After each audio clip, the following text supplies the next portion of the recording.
So our second panel this morning, we're focusing on resources and collaboration, ideas, or activities that are happening in the utilities, construction, and manufacturing sectors.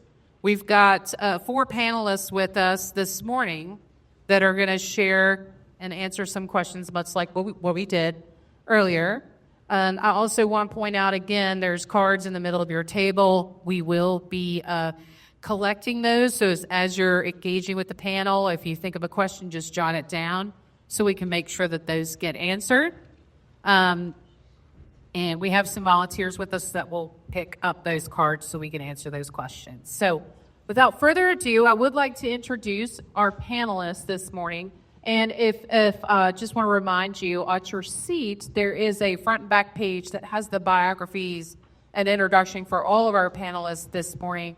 We will be sending that out as a follow-up, as well as the contact information for our panelists and attendees as well, so you guys can continue to keep in touch. So our resource panel this morning, we're going to start with Alisha Bazemore. She's the Assistant Director of Innovation Work-Based Learning Initiatives with the State Council of Higher Education of Virginia, and what we would call VTOP, right?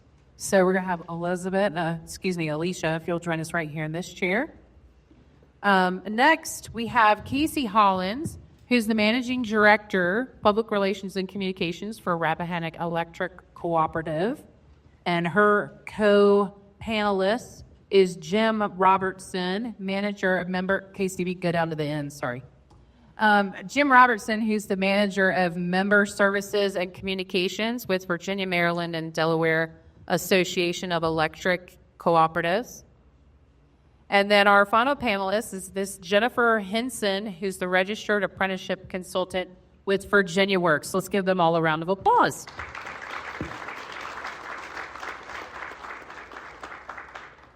Okay, so our panelists this morning have some slides and some information to share.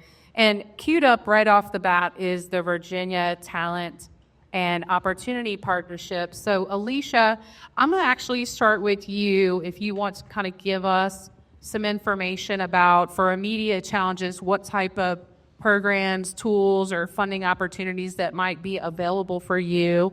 And I'll kind of just scroll through your slides behind you as you talk. So, Alisha. Thank you for having me here.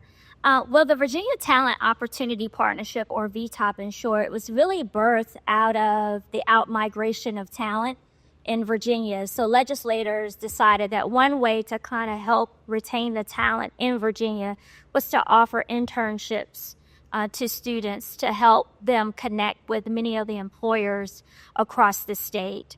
Our mission really initially was to help focus on small businesses and to help to actually close some of the gaps in terms of institutional support for career services and career practitioners, and to also actually help support employers who really wanted to recruit talent but just did not know how to recruit talent, and then also to support institutions overall in reference to ensuring that they had the resources to really have robust programs that will support students and connect with employers. So we really had this holistic approach of working with employers, institutions, and also with students to ensure that we were able to bring the three of them together, which we heard earlier about collaboration.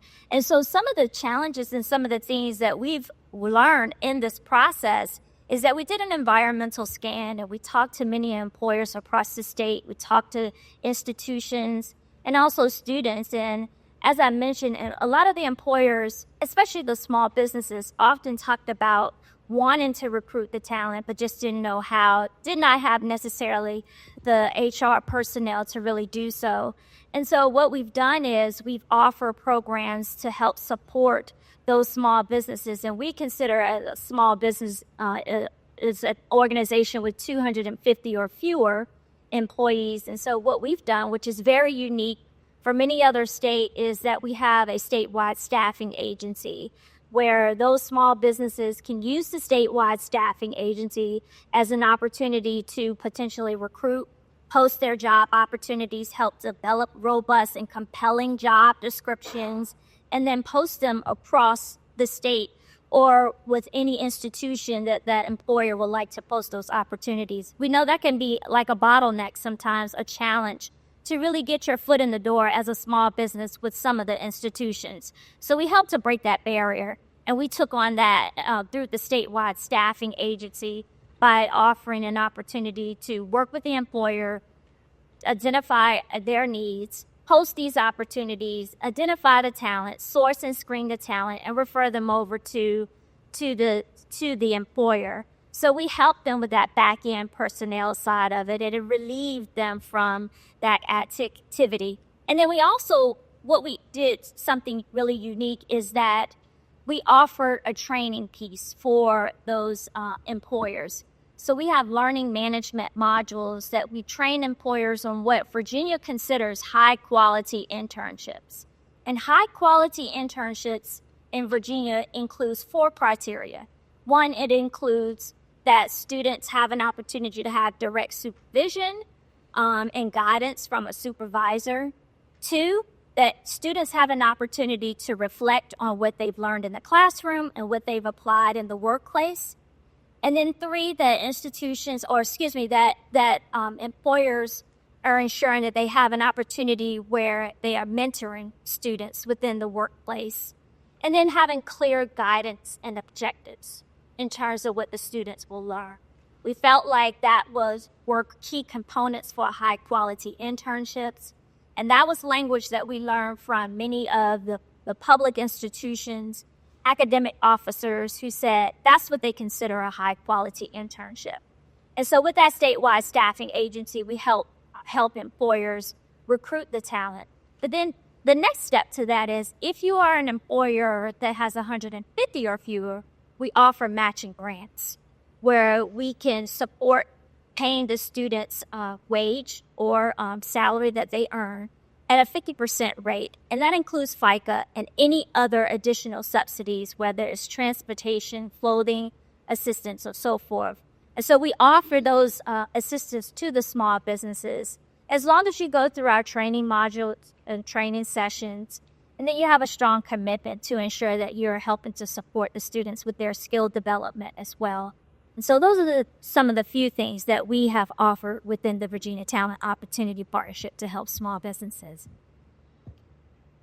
Thank you very much.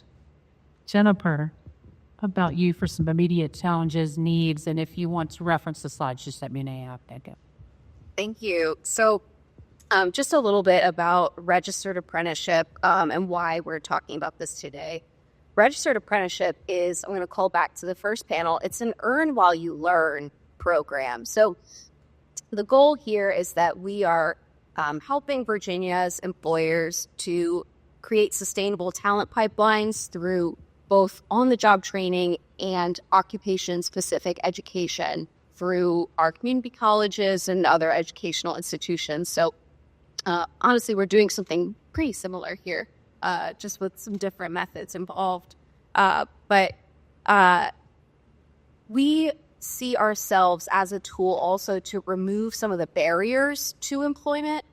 So some of those non-traditional hires, the registered apprenticeship model can offer a pathway for folks who might not have the educational background or, whatever it may be. We have a framework we can look at competencies. That's another thing that I know was mentioned in the last panel. A business can look and say, okay, these are the competencies that we need to meet. How can we assess this worker and put them in the appropriate position now so that they can start contributing immediately? But also, what is our pathway? How are we upskilling them? And so registered apprenticeship offers that tool. And the third thing I'll mention, we have a state apprenticeship expansion grant. So we also have some funding that can go directly to support apprentices and apprenticeship programs. And advanced manufacturing is one of our target industries. So anybody can access that funding as long as they have a registered apprenticeship program. Ed. that's what I do, is I help you set up those programs, register them, make sure they're high quality as well. And then if there's anything that we cannot provide within the Registered Apprenticeship Program, for example, I can't provide you with staffing services, I can connect you to somebody within the Virginia Works ecosystem, whether that's an agency partner or, outside of Virginia state agencies. We can connect you to those resources. So we really see ourselves as part of this ecosystem to help support both workers and employers. Great. Thank you very much, Jennifer. Are the microphones on? Can you hear them okay? We just did you, Buzz. Okay. Just checking. I was afraid it went off down there, so my apologies. So our next duo that's here, we have a video to queue up. It's a little bit different than the two organizations that just spoke.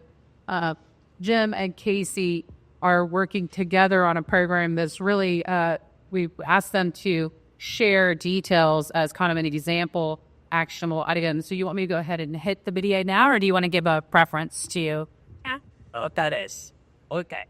So, looking at this one.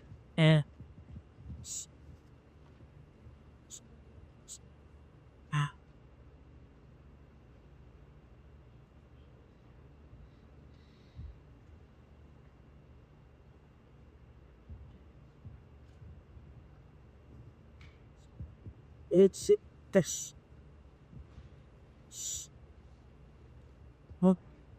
One.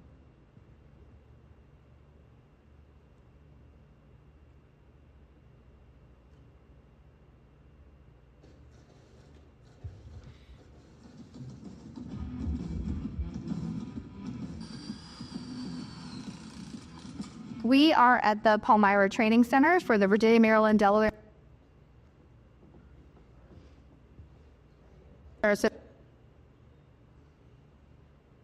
Association of Electric Cooperatives Girl Power. This is the 4th year that we've had this event, and we have almost 80 students from high schools across the Commonwealth that are here today to learn about the electric industry, as well as industries that support the electric industry. Now this is going to be a loud noise.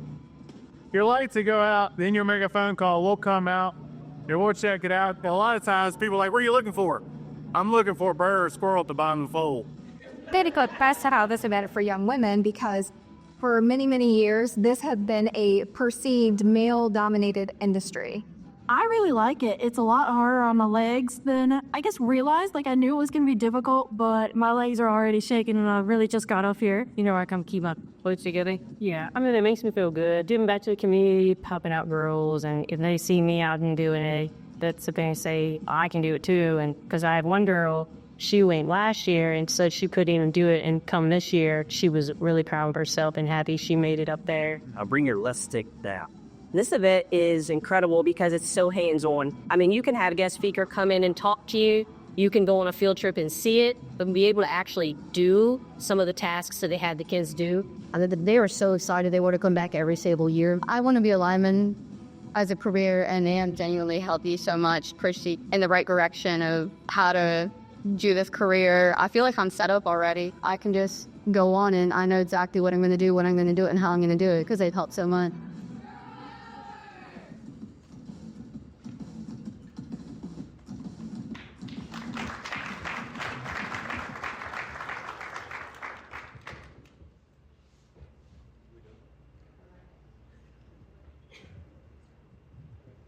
Well, I guess first of all, I should explain who we are, because nobody really knows. We're really behind the scenes. So we are a statewide association for the electric cooperatives in Virginia, Maryland, and Delaware.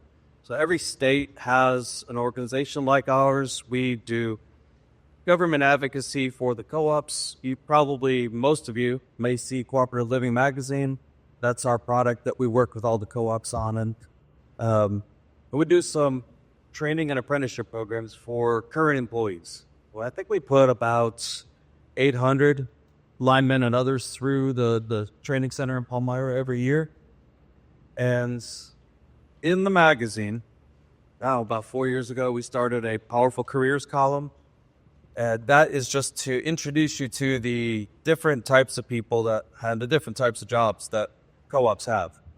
And so then one day I guess I had a bright idea, why don't we try something? And I think I was getting cabin fever. It was right after COVID, and we were just tired of being inside. I'm sure the students were too. So we just decided, let's give this a try, use our facility, and see what we can do.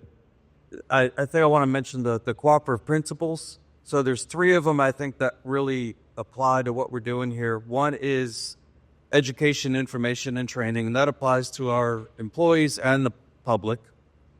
And then concern for community is obvious on this one, but the cooperation among cooperatives. So in addition to Rappahannock Electric, we had a total of 13 electric cooperatives participate this year, and I think 27 organizations, companies, manufacturers like that really made this happen. When I brought this idea to Casey, I think she said yes before I finished asking, but she was all on board about getting Rappahannock involved. And I'll have to point out to Bo Bundrick, you were a big help the first year and continue to be getting students interested in this. But I can give a little background about what we do at the camp. Obviously, line work is the exciting, fun part of it. So we include that. This is not intended to be trying to recruit high school girls to become linemen necessarily. If they choose to, that's a bonus. But they will climb poles that day. Well, I guess first, this is a free camp for a one-day free camp, lunch included. Thanks to S&N Communications, who's in the back of the room here. They've really, I think some of these girls come back every year for lunch. I think our associate members definitely do. So in addition to climbing the pole, they're basically working one-on-one with a lineman. And we have 2 female linemen in our system, and then Dominion will help us out as well. And they send somebody over. But then we also have a group of other linemen and safety professionals that help them. So they get a little demo on how to properly use the climbing gear. Then they'll climb the poles. And we've had some of them we had to call back down because they just... we've had to set a limit, really, of how high we want them to climb. Some of them really get it. You saw on the video, they get to operate a drone with supervision from Sentinel Robotic Solutions, who provides our drone training and inspections.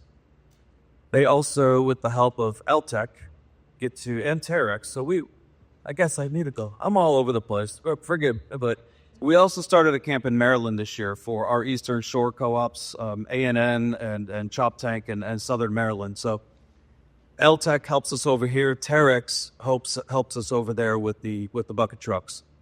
But with insurance and everything that, we don't really put the students up in the trucks, but they get to operate them, and they can take a selfie in the bucket down lower because that seems to be in demand every year. So they get to understand that part of it. They'll operate the outriggers and things like that. But one thing that was really fun this year was the construction part. They got to construct a crossarm we have Smurf poles, so they're about 5 foot, so you can work from the ground without having to be up on the pole. And they got to, I think we had 3 students with help of Hilti Tool Company, led them in that, and they put the crossarm on, added the insulators, and they took it off. And they worked as a team to do that.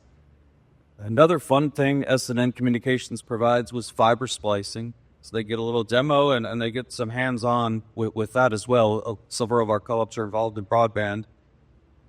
This year we brought our VR, which we also provide at our training center. It's a way to put them up in a truck or on a pole without breaking anything first, kind of get you exposed to it. And with the help of Pipe Electric, they helped us do that.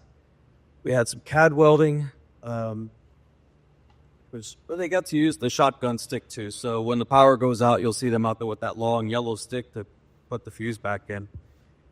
And one thing I think that's been really popular is the HR component of this. So we have several HR professionals from our co-ops, from Old Dominion Electric, our generation co-op, generation partner, right? That's the new term.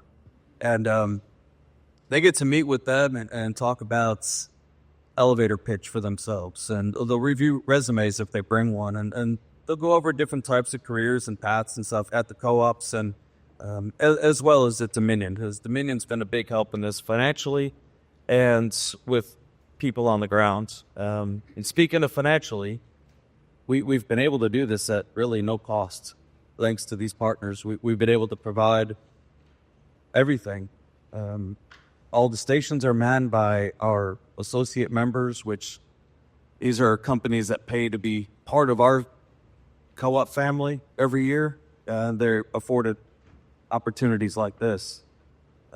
I don't know who's here from Fox, but if you want to talk to Maggie Glass, ask her. She was there again this year, and she was up on the pole doing her story from the pole.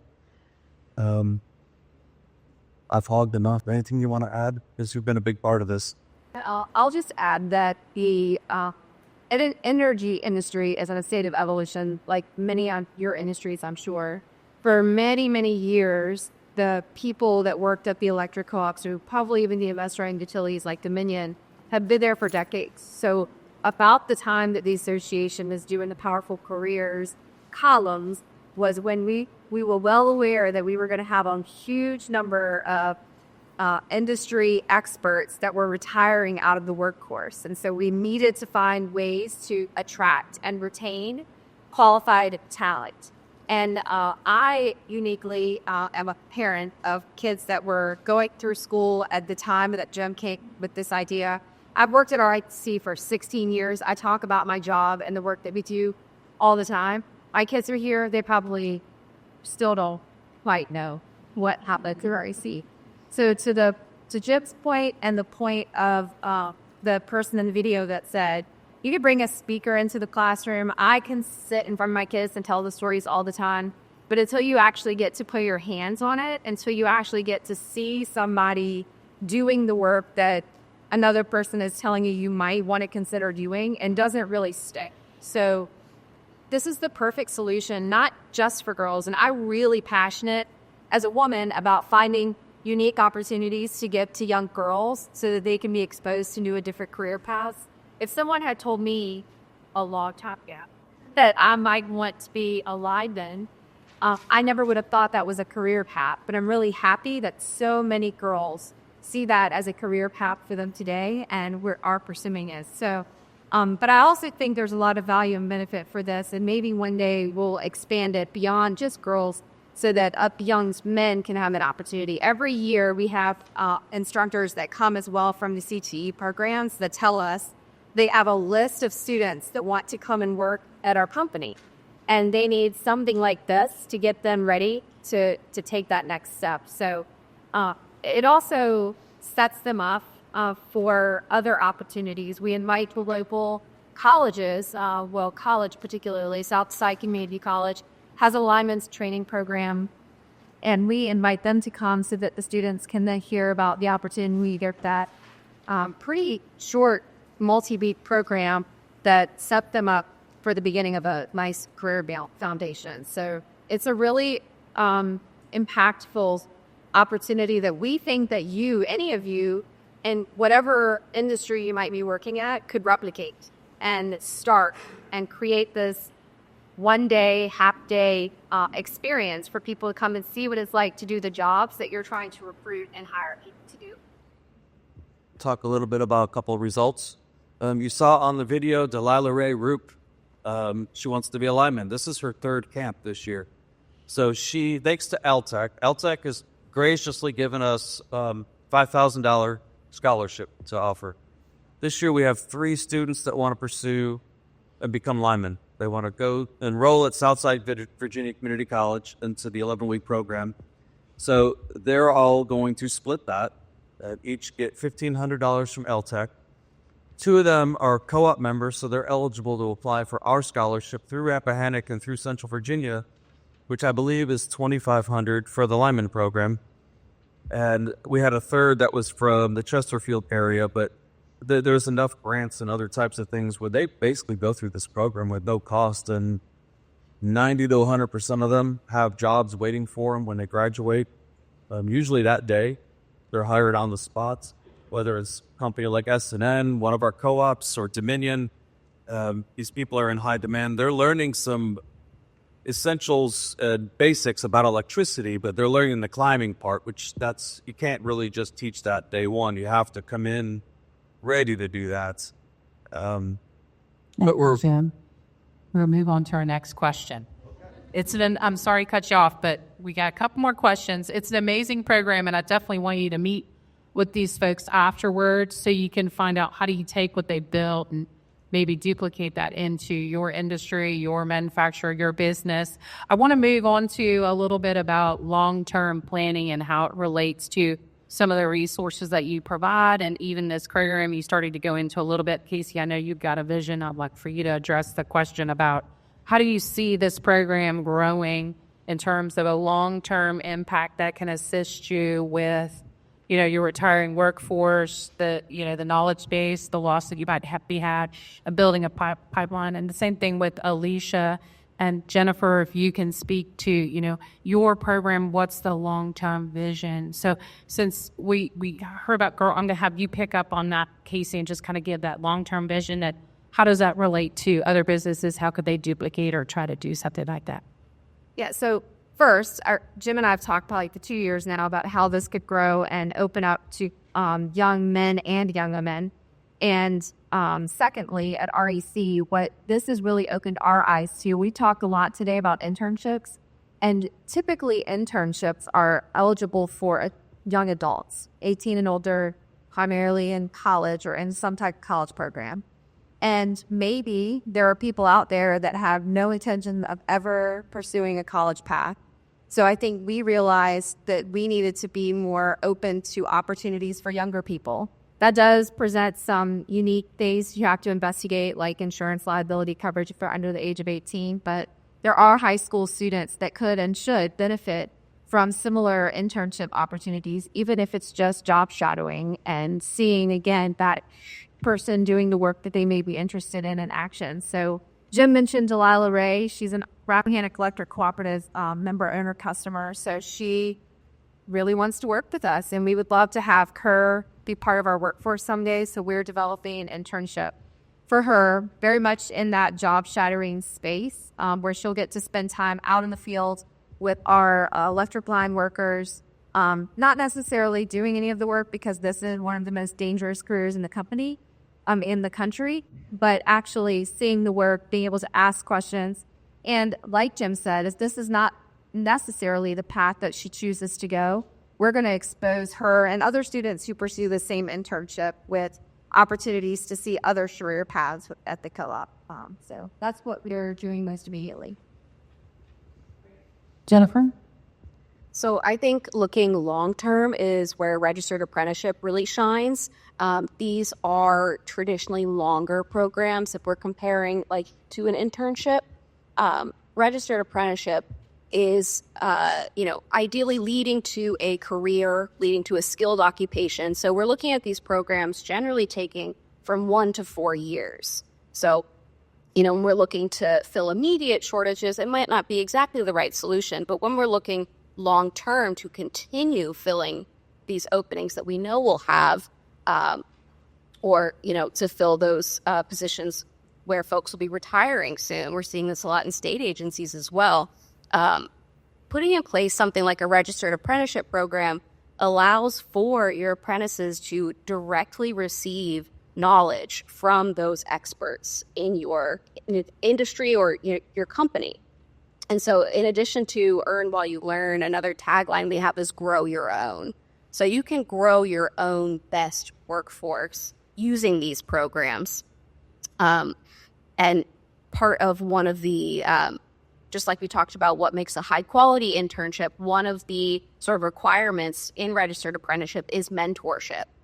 So in Virginia, we recommend, and most programs have a 1-to-1 ratio of apprentice to mentor. So that's really a lot of face time with somebody to not only gain that knowledge, but to kind of get accustomed to company culture, to decide if this is the right fit. And this can also allow you to really decide, okay, we have a worker coming in who has X amount of experience and Y background. So we can decide that this mentor is going to really suit them the best. So you can kind of customize within this framework. And we're here to help you do that. And yeah, I'll turn it over. Hi, okay, Louisa. Yeah, so I I want to kind of highlight and touch on a couple of things that you mentioned earlier as well in terms of the long-term effect. One, I know the previous panel talked about collaboration, right? And so one of the things that we've done from the state level, we know that we can't do this work alone, just from the state level, right? And so we have the regional model where we model the same Go Virginia region. We have a VTOP regional approach that we're working with. And so we have two of our representatives here from Region 9. We have Katie Delaney and we have Nadra Fleming in the back. And our goal is to make sure that we're having these conversations and have everyone, the right folks at the table, right? Because the challenge also is that we're not speaking common language, or we all have a different way of how we talk about long-term workforce strategies and, internships and work-based learning. So we all have a different language. So one way for us to remove that is for us to have these regional collaboratives. And part of that is that we have regional collaborative stakeholders within that, within our regional approach. And with that as well, they have an opportunity to ensure that they have representatives from K through 12, economic development, our public and private institutions within their region, the chamber, any industries and organizations within their respective region. And they're part of the conversation regarding the needs for the respective region. And when they're part of that conversation, they also collaborate on how can they engage students from these institutions and connect them with employers. So they're hosting events that are specifically to that regional need. And so that's very valuable in terms of we may have a one-size-fit-all concept, but we can customize it as discussed before from a regional aspect. And then one thing we also, through this regional approach, is that sometimes it may be a challenge to get connected to a lot of these institutions or to maybe a K through 12 partner, but our regions really help shepherd that process. They help to remove some of the silos. And I would say working from an institutional level, there are times where sometimes we may not necessarily be talking to each other, but now we are. So we've removed a lot of the silos through this regional concept and having these steering committees and really having these conversations and bringing in employers to have the conversations in reference to how can we support your needs and how can we help connect you two together. So I'd say the regional approaches really help with the long-term aspect of it. Though internships may be short-term, they are an opportunity for students to actually test the waters and also for employers to test the waters as well, right, with it from the student perspective, but also an opportunity for them to develop students in a way where they can develop them to meet their needs. But I think it's a reciprocal effect on that. So it's both have to contribute something, right? And in order for us to really have this mutual understanding of both of our needs is really about us really having these conversations. So I know we talked about culturally fit. We also talked about the importance of belonging. Belonging is a key element for many of the students to really belong in the workplace as well. If they don't feel like they belong in that space, then they're really not going to stay in that space. But it also gives an opportunity for employers to kind of take an approach where they can give back to those students through that mentorship and that professional development as well. And then that's when you could take an intern and convert them into a full-time employee. So that's a long-term effect to that. And part of that, too, is nationally it's been stated that typically a student who engages in an internship, particularly paid, they convert naturally into a full-time employee, right? And so that's the goal, is to make sure that we are providing these opportunities. And I really want to preference paid. Virginia, the VTOP, we promote paid internship opportunities. And one way that we help with that is by offering that statewide staffing agency and offering the matching grant where we can support the small business for up to 4 interns per year or annually or for 3 academic semesters. And the max can lead up to no more than 7,500. Because we value the importance of paid internships. Why? Because it creates access. It creates access for students to really engage in these opportunities, and it helps to remove any types of barriers for them to decide whether or not they want to participate in something or not. So we thought that that was very important to make sure that we are promoting these paid internships, but also supporting the small businesses in that. And then finally, I just want to touch on the point that the state has really focused on ensuring that we were offering grants to institutions. And so we just recently offered about close to $4 million in grants to about 20 institutions across the state, including our Virginia Community College system, which has a network of about 23 community colleges. And with these grants, it has the presidential level support. And then it also offers these, with the grants, it is an opportunity for institutions to really engage and think about what internships and work-based learning looks like on their campus. And how do they connect with employers? And how do they bring those employers to the institutions? And how do they reach more students?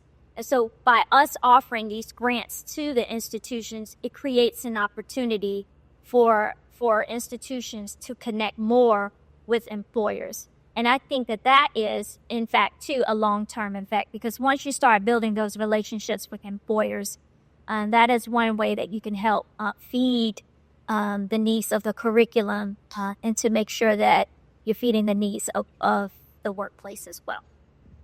Thank you so much. Our next section is related to collaborative solutions, but I think we've talked a lot about collaborations and also during our education panel. I want to kind of go sideways a little bit, like Scott did. And this was actually a question that I had earlier, and I want to ask you guys from the perspective of your programs. A lot of what I hear and a lot of what I get through the chamber is actually people looking for jobs, but also employers that have a job to be filled. So I'm curious if you could share from your organization, do you provide that type of resource, and how do the employers that are looking for people, what's the best channel? How do they get involved to tap into, if whatever you might know about the education system, but particularly with your program, is that something that you can help facilitate as well as matching them up with potential? So Alisha, you want to start? Yeah, I mean, as mentioned, we're always looking to help support employers in offering internship opportunities.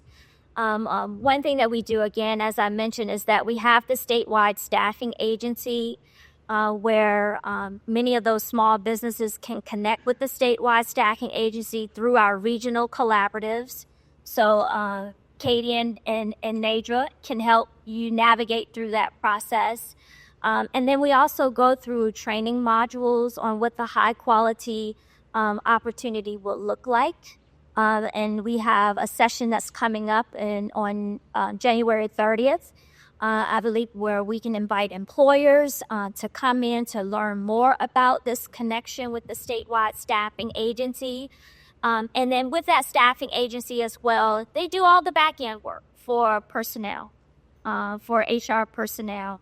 You are 150 or fewer employees at your organization. We're not linear where it's just only a specific industry. We're very open to all industries. One, because we want to retain the talent here in Virginia. We have about 500,000 students here that are enrolled in our public and private institutions. So our aspirational goal is that every student would have some level of work-based learning opportunity before they graduate, and that includes of course, internships under that opportunity as well. And so with that statewide staffing agency, our goal is to make sure that we're helping that employer connect with the institutions, host those opportunities on the institution's career platforms, and really engaging with the students from that perspective and screening them and then referring them over to the organization for them to really select the final candidates. And so really it's an important opportunity for us to make sure that we are embracing the small businesses because sometimes you can be overshadowed with some of the large businesses. And we also recognize at institutions, it's about brand awareness. Many of the students may not necessarily know about organizations that are right within their community because, of course, you get blindsided by these big companies and organizations that you're familiar with, that you often use all the time. So we wanted to make sure that, the small businesses had an opportunity to really engage students in a meaningful way in these internship opportunities and then convert them over into full-time employees. And we've had several of the small businesses that are engaged in this, and I really appreciate the fact that they don't have to worry about doing all of the recruiting, and the statewide staffing agency can help them with the recruiting efforts and the selection of the candidates. Thank you, Jennifer. Yeah, so registered apprenticeship is a job. Your apprenticeship is a job. So this is key. And this is where, it was really important that the registered apprenticeship program was relocated from our previous home within the Department of Labor and Industry into Virginia Works, which, if you're not familiar, is the state's new workforce development agency. So everything about getting Virginians back to work or to their first job, this is what Virginia Works does. So what I do when someone comes to me and says, hey, I really want an apprenticeship, I'm going to, educate them on what that means, what that looks like. And then I'm going to refer them to somebody, like if they're a veteran, I'm going to refer them to Jackie. My friends at the CareerWorks offices. So we've got folks within Virginia Works who work at local offices, and their job is to do just that. It's to do resume development, skills matching. We have federal funds through WIOA. So we've got more friends here who can assist with that. And I'm looking at this table right here in the middle, if anybody is interested in these services. And they also serve businesses as well. So I do have some tools that the U.S. Department of Labor provides to state apprenticeship agencies to help promote and share apprenticeship job opportunities. But again, we can kind of do double duty and use Virginia Works tools and the Virginia Workforce Connection, which is our state job posting platform. We can collaborate and use all of those tools to help put the pieces together. Again, it's, even though we try to stay away from collaboration, it's coming back to collaboration always. That's great. Thank you, Jim. I'm curious with your facility, is your facility something that could be a resource for some of these businesses that might want to try to duplicate a little bit of what you're doing? Or is there a way that they can access to help them with their recruitment and staffing? I'd say anything's possible. Yeah. Let's see, this tree. We do have 3 large classrooms there that open up into one large classroom, so it can be available for events and things like that. We take those case by case, but the event that we do is not just open to high school girls. We 1 year, the first year after she's their second year, we had a 31-year-old journeyman electrician who was looking at maybe switching jobs. I don't know, Brian, has she yet? Has she joined you all yet? I think she was looking at actually joining SNN, which obviously our goal is to try to encourage them to follow a co-op career, but we have a number of partners there that actually benefit from somebody attending that family, learning some skills to join their workforce too. But the training and stuff that we can provide up there or open up space to do some, as I said, if anybody has the need or interest, I would recommend reaching out to you. That's great. Thank you very much. So while you're thinking, now we've come to the time where if you guys have questions, if you could jot it down on your card, we can pick those up and we can ask questions. And so while you're doing that, I do want to just ask each member of the panel if there's kind of one thing, one kind of statement that you would make to encourage this group as they walk away with their workhorse needs. Anything that maybe you haven't mentioned yet that you want to share, make sure. Go ahead, Alisha. Oh, had to be first, right? Can I get in the back? No, I'm just kidding. So one thing, and not to sound redundant, but to extend on collaboration, I would say take action once you collaborate, right? Because that's the part where we hear a lot of the information, but sometimes we don't really move quickly. And because the fact that the workforce is evolving so much, we can't do a lot of this work alone. You have to collaborate, but you also have to take action when you learn about something, and always share. That's really important, to share these opportunities. I think that's a missed opportunity. We miss out on sharing what we've learned and what we know. And I think that's what's going to help drive some of these available resources and opportunities for so many job seekers, whether they're a student or adult. It's important for us to really, really hone in on that and do that. And it's really a systems change approach for us to do that. And I think we can do that in Virginia. If I may add, we have had folks from different states that reached out to us to learn more about what Virginia is doing to really engage students in internship opportunities. And though we don't have everything right, and though we don't have everything full-fledged up and running, that every student is doing these opportunities, people are talking from other states, wondering, well, how do you have top-down, bottom-up approach where everyone is invested in that? And many states haven't gotten that right just yet. I'm not saying that we have it perfect, but at least we're having the conversations, and we're actually taking action on doing it. So, I won't reiterate collaboration, even though I will say that is like up there. What I will say, and I think this is also something that we've all kind of talked about, we need to start young and diversify. We cannot look to the same place that we used to source our workers. We cannot rely on having fully trained, ready to go workers handed to us. We have to build our own workforce. And there are so many resources out there. And I know it's daunting. I did not know about 90% of, what the state had to offer before I came to work for the state. So I just think it's really important to, I know we heard in the last panel, listen, because you're going to pick up on a lot that your partners and, just folks that you happen upon that they know, and be open to that, high school senior, take a chance, and lean on the resources that are out there for you. Most of them are free.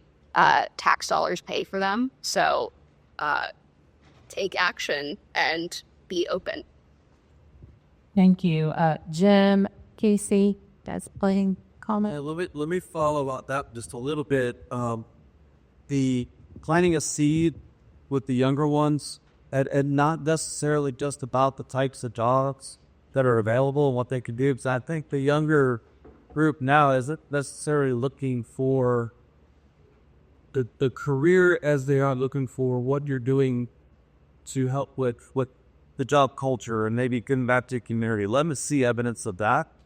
I think that's going to draw them more. Co-ops are pretty good at it, but not all do the us job of tooting our own horn. But we have a term called co-op culture, and is really different working at a co-op. It's a lot more about family and giving back to the community. I'll let Case get into that because Rappahannock does a really good job of that. It is a lot about the community, and that's why we are able, through partnerships, to do a lot of the things that we do. And I would just say, I really want to hopefully inspire or motivate any of you, no matter what your industry is, to try to replicate what we've done with Girl Power. And maybe you're thinking, I need people that can hammer a nail and turn a wrench, and that's not something that's sexy and attractive that they're going to want to come do. But I think we really need to understand more about our younger generation and how many of them may not have ever hammered a nail or turned a wrench.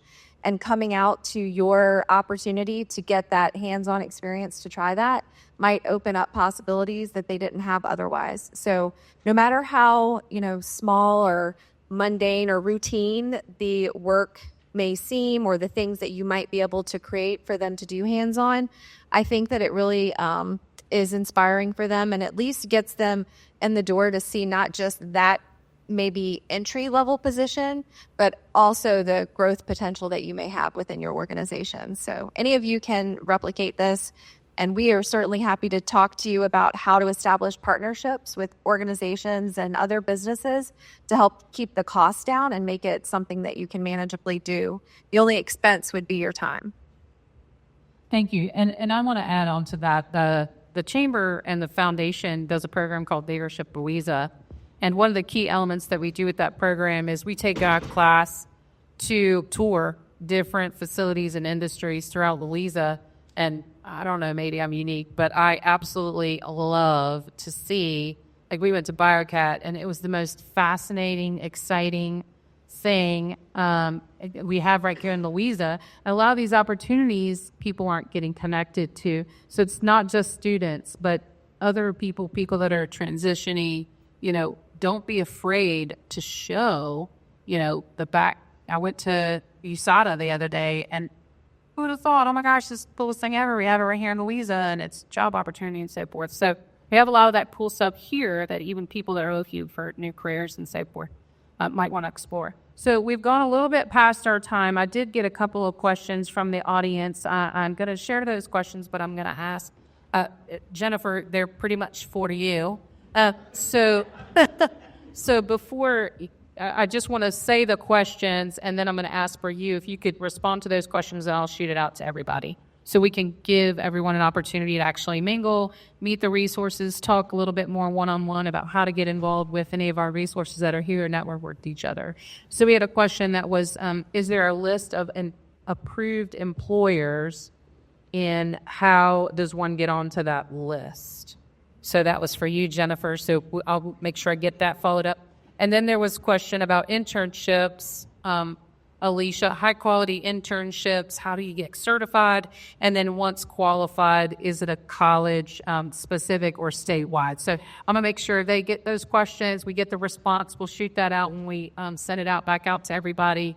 And I'm going to ask my other panelists to come up. We have a small gift for our panelists. I want to thank all of our panelists for being with us this morning. I do want to wrap up this portion so we can get back to mingling and connecting, but I do want to express appreciation again for Clark Technologies. They are here if you want to learn more about there's a lot at the data science and a lot of opportunity, and they like to work local, so get connected with them. I also want to thank Shenandoah Crossing Resort and Max Kitchen and the staff that helped today. I do also want to thank you of our 3 volunteers that happen to be Casey's next going. Oh, they've got back. So get to know them. I know they're looking for exciting opportunities if anybody's, looking for good candidates. So thanks to them for their help. And thank you to all of you for coming out today. It's greatly a privilege to work in this community, to work to serve you and the efforts that you're doing. To keep our community prosperous and moving forward. I do want to make mention there is a lot going on with the Chamber and the Foundation, some exciting new endeavors.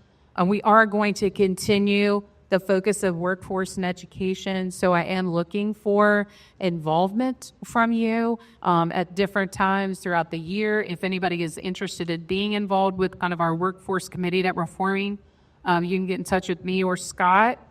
We do have a golf tournament in April that the funds raised from that are specifically for workforce efforts and initiatives that we want to continue to convene and support and bring together resources and opportunities to affect immediate long-term efforts for the growth of Louisa County. So thank you again for all being here. Enjoy some more treats before you leave. You're welcome to stay as long as you need to.